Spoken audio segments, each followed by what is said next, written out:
Hiç bilmegen, sıfırdığı bir ülkede Köz degen kariya arkadaşlar.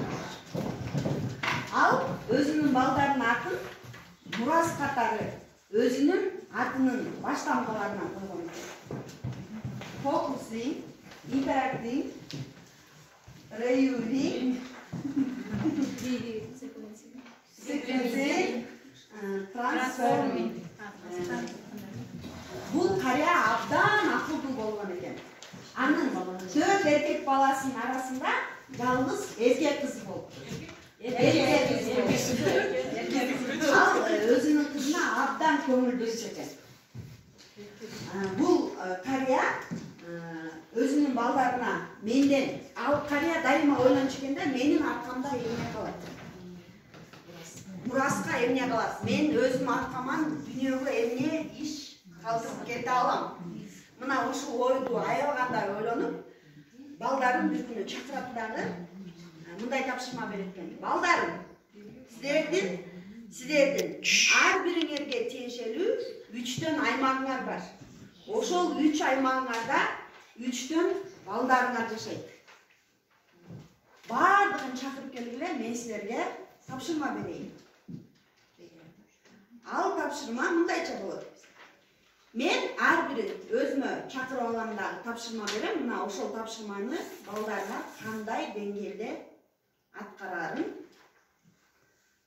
билейин деткен дагы балдарга tapşırma береткен.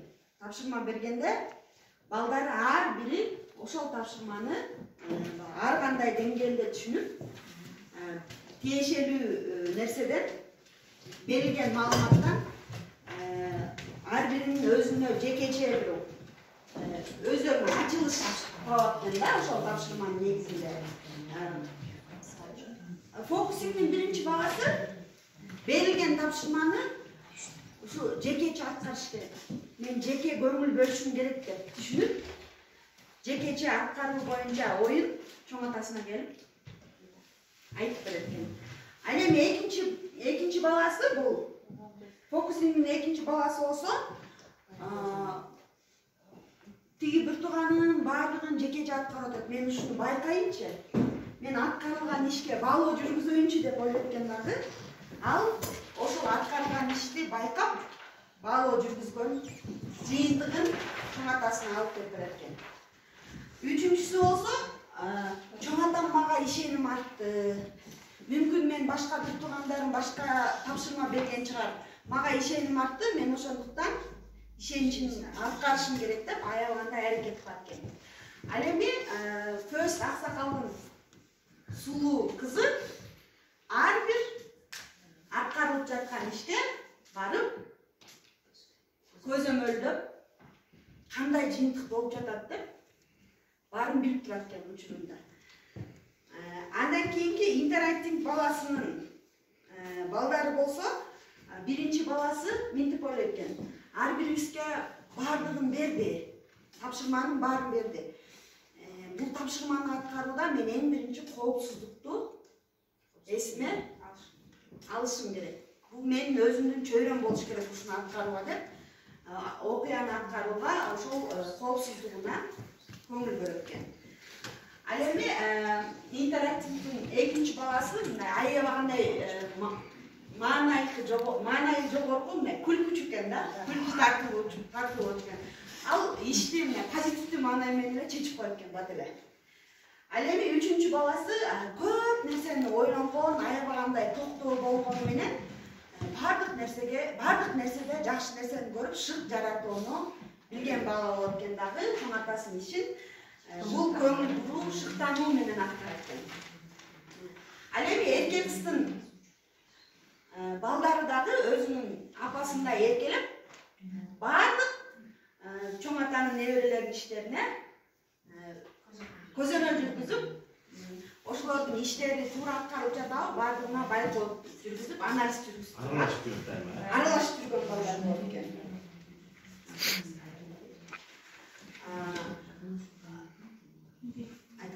Sequencing баласынын балдары болсо, биринчиси аябагандай мындай шашма бала болот экен дагы. Ишти айтканда эле ыкчамдай көрөт экен. Ал эми ортончу баласы болсо бул кандай башкаруучу болот экен да. Башкарганды жакшы көргөн бала болот. Ал эми үчүнчү баласы болсо бул ошол баардык аткарылган нерсеге терең көз жүгүртүп, анализ чыгарганды билген бала болуп, тапшырманы аткарып коет экен. Ал эми 5-чи баласы болсо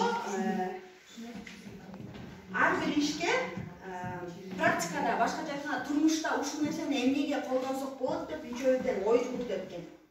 3 баласы тең. Эми сиздерге тапшырма ушул 15 first аксакалдын 5 баласы, 15 небереси кайсы тапшырманы аткарды? Принциптерди. Анан кошумча айтайын. Азыр суроо атасыздарбы? Суроо. Үйгө тапшырма. Ушул жерден суроо. Чоңганда бир тапшырма берген. Ар кимиси өз-өзүнчө аткарып